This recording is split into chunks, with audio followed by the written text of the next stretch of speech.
விஜய் வந்து சொன்னோனே காவேரி வந்து ட்ரெஸ் எடுத்துட்டு வெளிய வராங்க. அப்ப கரெக்ட்டா வந்து அங்க வராங்க. வந்து வந்து காவேரியோட அம்மா வீட்ல எல்லாருமே ஓடி வந்து காவேரிய பார்க்குறாங்க. "என்னடி இதெல்லாம்? ட்ரெஸ் எடுத்துட்டு இப்ப எங்க போற?" அப்படின்னோனே, "அம்மா அது வந்தும்மா" அப்படின்னு சொல்லிட்டு காவேரி அழறாங்க. "எனக்கு எல்லாமே தெரியும்டி. நீ என்ன பண்ற? ஏது பண்ற? எல்லாமே எனக்கு தெரிஞ்சு போச்சு. நீயும் அந்த விஜய் தம்பியும் வந்து கல்யாணம் வந்து அந்த கான்ட்ராக்ட் கல்யாணமோ என்னமோ பண்ணீங்களாமே. என்னடி சொல்றாங்க எல்லாரும்? எனக்கு ஒண்ணுமே புரியலடி. இப்ப தாண்டி இவ வந்து எல்லாத்தையும் சொன்னா" அப்படின்னோனே, அப்படியே வந்து யமுனாவ பார்க்குறாங்க. ஆமாக்கா, எனக்கு இப்ப தான் தெரிஞ்சது.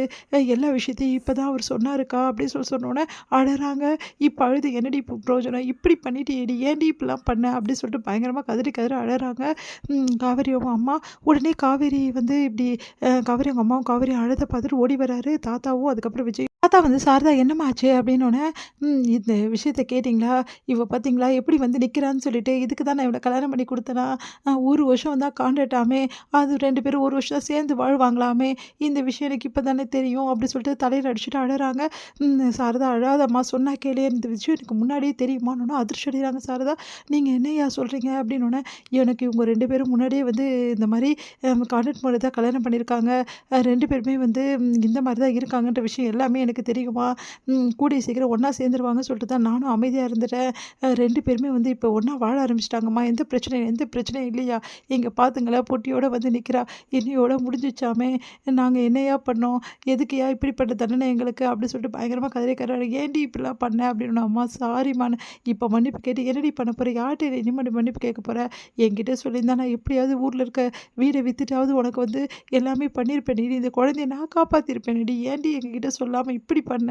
பணத்துக்காக போய் இப்படி பண்ணிட்டியேடி." அப்படி சொல்லிட்டு தலையில அடிச்சுடாங்க. "அம்மா அழாதம்மா, அழாதம்மான்னு" எல்லாருமே சமாதானப்படுத்துறாங்க. தாத்தாவும் அம்மா "சாரதா அவசரப்படாதம்மா, சொன்னா கேளும்மான்னு" சொல்லிட்டு இருக்காரு. இங்க விஜய் இதெல்லாம் பார்த்து அதிர்ச்சி அடைகிறாரு. ஓடி வராரு விஜய். அதுக்குள்ள எல்லா விஷயத்தையுமே வந்து ராகினி கேட்டுட்டு அவங்க அப்பாக்கு கால் பண்ணி சொல்லிடுறாங்க. இங்க வந்து விஜய் ஓடி வந்து "என்னாச்சு? ஏன் இப்படிலாம் வந்து அழறீங்க?" அப்படி சொல்லிட்டு கேட்குறாரு. "ஒரு நிமிஷம்ப்பா, அவங்க மனசு விட்டு நல்லா அழட்டும். ஒண்ணும் பிரச்சனை இல்ல." அப்படின்னோனே தாத்தாவ பார்க்குற விஜய். "என்ன தாத்தா?" அப்படின்னோனே, "அவங்களுக்கு நீங்க போட்ட அக்ரீமெண்ட் விஷயம் வந்து 2 பேரும் கான்ட்ராக்ட் மூலமா கல்யாணம் பண்ணீங்கல்ல, அந்த விஷயம் தெரிஞ்சு போச்சுப்பா." "எப்படி தாத்தா?" அப்படின்னோனே, எப்படியோ தெரிஞ்சு போச்சுப்பா. இப்ப வந்து வந்து கேட்குறாங்க. பதில் சொல்லிட்டுருக்கேன்." அப்படின்னோனே, அப்படியே வந்து ஒண்ணும் புரியாம விஜய் அப்படியே நிக்கிறாரு. காவேரியை பார்க்குறாரு. "காவேரி" அப்படி சொன்னோனே, காவேரி அப்படியே வந்து அழுதுட்டே அப்படியே நிக்கிறாங்க. "அம் சரி, கவலைப்படாதீங்க. ஒண்ணும் இல்லம்மா. சொன்னா கேளும்மா. இந்த விஷயத்த வந்து பெரிய விஷயமா ஆக்காதீங்கம்மா. இது பெரிய விஷயமே கிடையாது." அப்படின்னு. "என்னய்யா இப்படி சொல்றீங்க? என் பொண்ண அனுப்புறதுக்காக பெட்டி படிக்கையோட குடுத்து அனுப்பிச்சிருக்கீங்க. இப்ப என் பொண்ணு வரதுக்காக ரெடியா இருக்கா.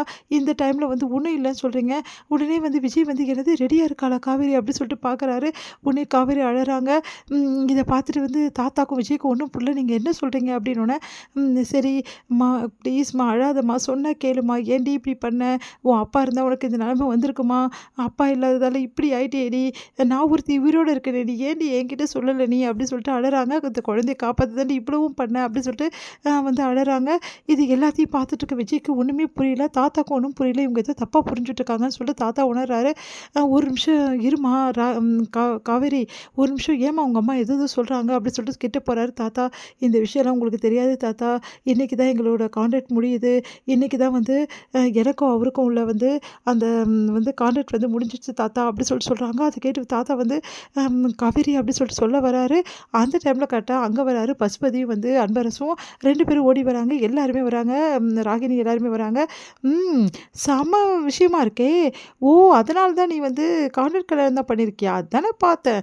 இந்த பொண்ணு போயிட்டு எப்படி விஜய் இவ்ளோ பெரிய ஆள் வந்து கல்யாணம் பண்ணுவாருன்னு சொல்லிட்டு, போயும் போயும் பணத்துக்காக தான் கல்யாணம் பண்ணியா?" அப்படின்ற மாரி ரொம்ப மோசமா பேசுறாரு. கூட சேர்ந்து அன்பரசு வந்து, ச்சே! உன்ன மாரி ஒரு பொண்ண நான் பார்த்ததே இல்லம்மா. பணத்துக்காக இப்படிலாம் பண்ணியிருக்க.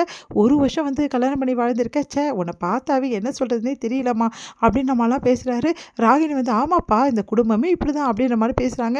இதையெல்லாம் கேட்டு காவேரியோட குடும்பம் பயங்கரமா அழறாங்க. அத பார்த்து விஜய் செமையா டென்ஷன் ஆயிடுறாரு. "என்ன நினைச்சிட்டு இருக்கீங்க நினைச்சிட்டு இருக்கீங்க உங்க மனசுல? காவேரி பணத்துக்காக எதுவும் கல்யாணம் பண்ணல. அவள நான் தான் வந்து கட்டாயப்படுத்தி கல்யாணம் பண்ணிக்கிட்டேன். அதுவும் அவகிட்ட பணம் தேவை இருக்குன்னு சொல்லிட்டு தான் நான் பண்ணேன் இந்த வேலைய.